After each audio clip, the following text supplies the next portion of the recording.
Praise the lord, hallelujah, shalom. प्रभु आप सबको आशीष दे। आइए मेरे प्रियो, वचन के अंदर परमेश्वर की वचन के द्वारा हम आज एक अलग टॉपिक पे बात करें ताकि हम परमेश्वर की इच्छा को जानें। परमेश्वर सर्वशक्तिमान ईश्वर का वचन यिर्मयाह नबी का ग्रंथ अध्याय 33 वचन संख्या 3 स्पष्ट तरीके से कहता है।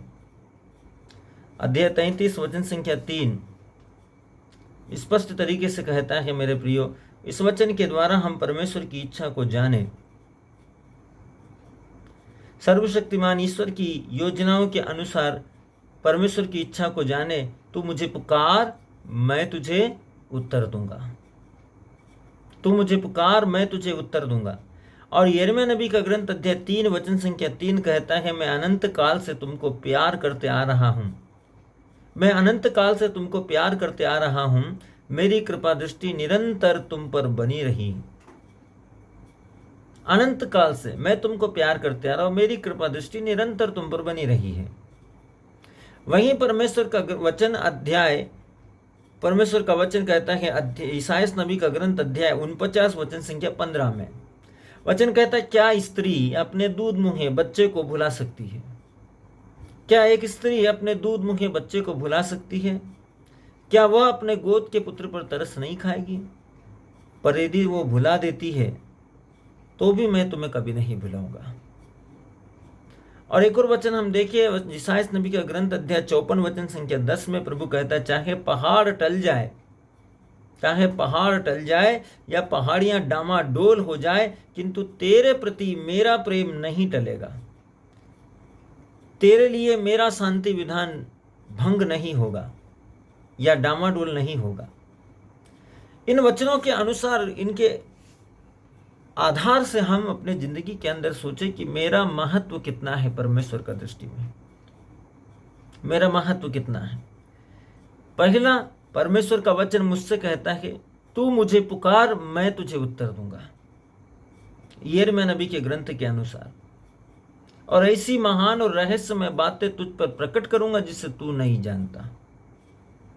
इसका मतलब यह है कि परमेश्वर आपको और मुझको वो सब बातें बताना चाहता है जो मेरे भविष्य के विषय में है, जिसे मैं जानता ही नहीं हूं।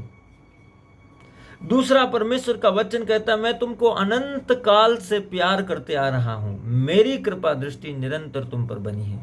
अनंत काल तक मतलब प्रारंभ से ही युगानी युग तक मैं तुम्हें प्यार करते आ रहा हूं। इसका मतलब परमेश्वर का दृष्टि में, उसके अंतरतम में, उसकी बुद्धि में, उसके ज्ञान में, उसके नॉलेज में, हम सृष्टि के प्रारंभ से भी पहले से उसका दृष्टि में, उसकी इच्छा में, उसकी समझ में, उसके दृष्टिकोण में हम हैं। इसलिए उसकी कृपा दृष्टि के वजह से ही आज हम जो है वो हैं। उसकी कृपा दृष्टि की वजह से ही हम इतना ही दुख और तकलीफ और परेशानी और यातना और संघर्ष और यंत्रणाओं और परीक्षाओं और दिक्कतों और कष्टों और पीड़ाओं और बीमारियों और भयानक परिस्थितियों के मध्य में भी हम हैं, क्योंकि उसका कृपा दृष्टि हम पर निरंतर बना हुआ है। वहीं परमेश्वर का वचन स्पष्ट तरीके से कहता है, क्या स्त्री अपने दूध मुहे बच्चे को भुला सकती है? संभव है मेरे प्रियो। आज हम देखते हैं लोग हॉस्पिटल में, कचरा घरों में, बाजारों में, नाली के किनारे, सड़कों के किनारे, कूड़ादानों में लोग एक दिन का बच्चा को, पैदा किया हुआ बच्चा को या अनाथ आश्रम में छोड़कर या फेंक कर चले जाते हैं। क्या स्त्री अपना दूध में बच्चे को छोड़ नहीं सकती, भूल नहीं सकती? यहां हमको परमेश्वर ने दिखाया है, अपनी आंखों से दिखाया है कि कैसे एक माता पिता अपने संतानों के लिए केयरलेस हो जाते हैं। कभी कभी तो माता पिता अपने बच्चों को, उनको संतानें नहीं चाहिए, उसको अबॉर्शन करके उसको मार डालते हैं। अपने ही माँ का कोख अपने बेटे के लिए कब्रिस्तान बन जाता है। इसलिए प्रभु ने कहा, क्या एक स्त्री अपने दूध मुहे बच्चे को भुला सकती है? हाँ, वो भुला भी सकती है, किंतु मैं तुमको कभी नहीं भुलाऊंगा। प्रभु ने क्या कहा? मैं तुमको कभी नहीं भुलाऊंगा। यदि तुम्हारा माँ ने, तुम्हारा पापा ने, तुम्हारा माँ का गर्भ के अंदर तुम्हारा हत्या किया है, उस हत्या को भी मैं नहीं भुलाऊंगा। तुम मेरा योजना में है, मैंने तुमको रचा है, मैं तुमको न्याय दूंगा। प्रभु वचन स्पष्ट तरीके से कहता है। हो सकता है हमारा जन्म के समय हमारा माँ बाप इसलिए तैयार नहीं होगा, उनका परिस्थितियां खराब होगा, या वो गरीब होंगे या निर्धन होंगे, वो जन्म देने की स्थिति में नहीं होगा, या उनका परिस्थितियां ठीक ना हो। या ये भी हो सकता है कि कहीं माँ बाप शादी से पहले व्यभिचार के कारण, सेक्सुअलिटी के द्वारा, लिविंग रिलेशनशिप के द्वारा शारीरिक संबंध तो बना लेते हैं, और जब गर्भ ठहर जाता है तो उस गर्भ को, उस पाप को छुपाने के लिए, उस गर्भावस्था को दूर करने के लिए, अपना पाप का काम को, अपना जीवन की गलती को सुधारने के लिए उस भ्रूण को माँ का गर्भ में ही मार डालते हैं।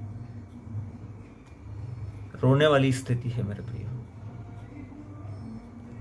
रोने वाली स्थिति है, जिसको हम जानते हैं, जिसके लिए लोग तरसते हैं, संतान के लिए।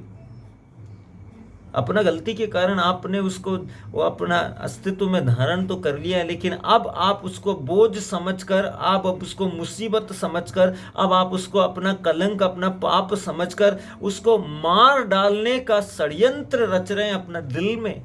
उसका फीलिंग्स, आप जो सोच रहे हैं अपना दिल में, वो आपका पेट का अंदर है, आपका कोख के अंदर है। उस बच्चे का आत्मा वो सब सुन रहा है मेरे प्रिय। उसका आत्मा प्रभु के सामने गवाह होगा न्याय के दिन। एक भी माता पिता जिन्होंने इस प्रकार का काम किया है, न्याय का दिन परमेश्वर के सामने वो बच्चा आपको पकड़ेगा।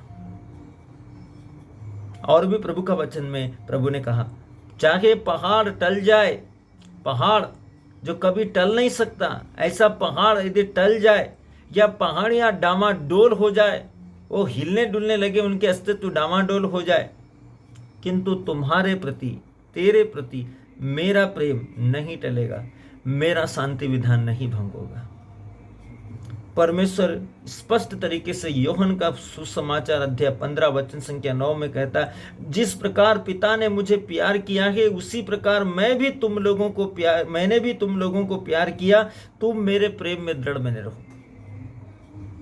जैसे परमेश्वर ने यीशु मसीह को प्यार किया और यीशु मसीह पर विश्वास किया और भरोसा करते हुए सारी सृष्टि का पहलौठा और सृष्टि का सृष्टिकर्ता सृजनहार यीशु मसीह के हाथों में संपूर्ण अधिकार दे दिया, वैसा प्रभु यीशु मसीह कहता है, मैं भी तुमको प्यार करता हूं और वो अधिकार मैं तुमको देता हूं। आप कितना महान है मेरे प्रिय।